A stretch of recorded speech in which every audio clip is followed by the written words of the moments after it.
In the high-stakes world of international football, wearing the captain's armband used to be a simple symbol: toss the coin, shake hands, and lead the team out. But across Africa today, the role of the national team captain has evolved into something far deeper, far more complex and far more influential than ever before. Modern African captains are no longer just the most skilled players on the pitch.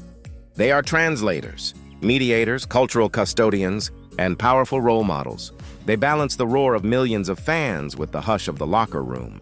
They carry the weight of a nation's expectations, while holding the hands of the next generation. So, what makes today's African football captains so special? Let's break down how these leaders are rewriting the rulebook on captaincy and inspiring a new era of leadership for their teams and their countries. The armband is just the beginning. For stars like Kalidou Koulibaly of Senegal or Ahmed Musa of Nigeria, the armband isn't just fabric, it's a signal to every player, coach, and fan that they are the beating heart of their team. Gone are the days when a captain's main job was a pre-game handshake. Today, African captains are tactical extensions of their managers. They don't just repeat instructions, they interpret and adapt them on the fly. If the opposition changes formation mid-game, the captain reads it first. He repositions his wingers, shouts at his midfielders to close gaps, signals his fullbacks to overlap. He becomes the coach's eyes and ears when the whistle blows and the roar of the crowd drowns out the sidelines.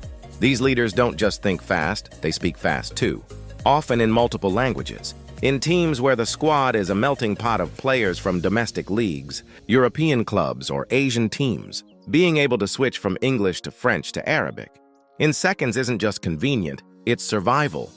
Kalidou Koulibaly, for example, commands Senegal's backline in French, encourages younger teammates in local dialects, and switches to English when rallying players who've grown up in the Premier League. It's a hidden superpower that keeps the team unified when the stakes are highest. The captain as a cultural bridge. African national teams aren't just teams, they're living, breathing representations of a country's history, regions, and people. From tribal lines to religious traditions, national squads bring together players who might never meet if not for football. This is where the captain steps up as a bridge.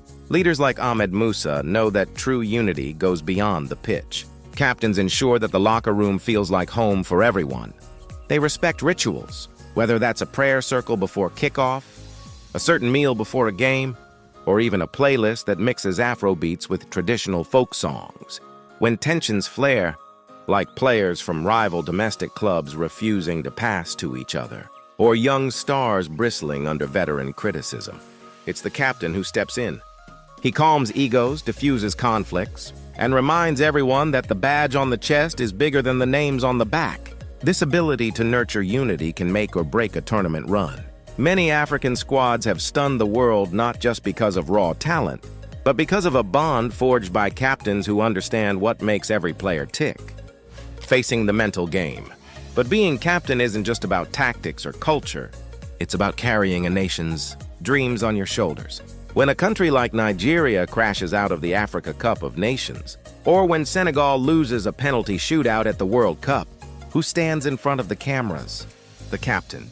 He answers the hard questions. He shields his teammates from blame. And when a whole nation needs a symbol of hope, he becomes it. The mental burden is massive. In football-crazy countries, a single mistake, a missed penalty, a costly red card can flip public opinion from hero to villain overnight. Captains must learn to handle this brutal swing. Thankfully, the support system for captains is better than ever. Many federations now provide access to sports psychologists, digital analytics, and leadership workshops. Advanced platforms like Footy Guru help captains monitor player fatigue and morale, so they're not just reacting, they're planning. This shift toward holistic captaincy has changed the game. Players like Musa and Koulibaly don't just motivate with words, they lead with empathy, data, and a deep sense of duty.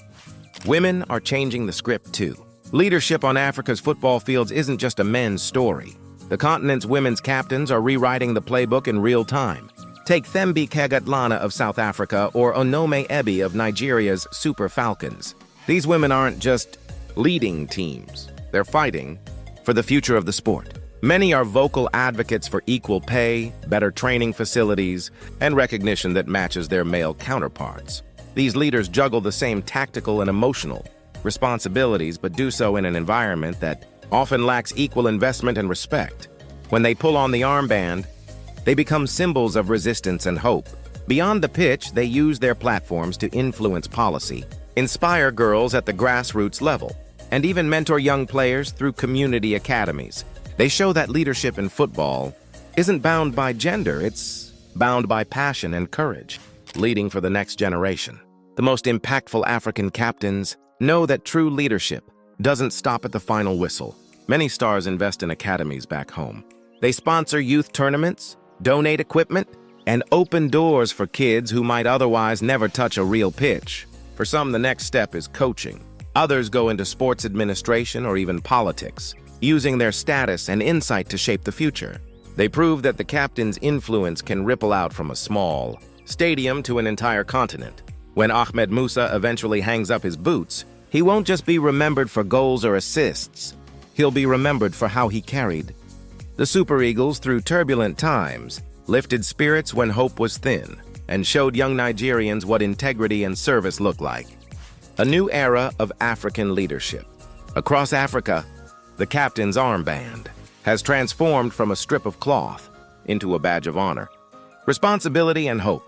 Players like Koulibaly, Musa, Kgatlana, and Ebi are proving that leadership isn't just about shouting instructions or scoring goals. It's about uniting cultures, navigating crises, and championing progress for the generations that follow. In a continent where football is so much more than a game, these captains stand at the intersection of sport, identity, and social change. They remind us that behind every dazzling goal or dramatic final is a leader who made it possible, often in ways we never see. So the next time you watch an African team step onto the pitch, pay attention to the captain. Listen for the voice that steadies the young striker, calms the veteran defender, and quiets the storm outside the stadium. That's leadership, African style. From the pitch to the press conference, from the locker room to the streets, nations and futures, don't forget to like, share, and subscribe. Drop a comment. Who's your favorite African captain of all time? Thanks for watching, and keep your eyes on Africa. The next generation of leaders is already here.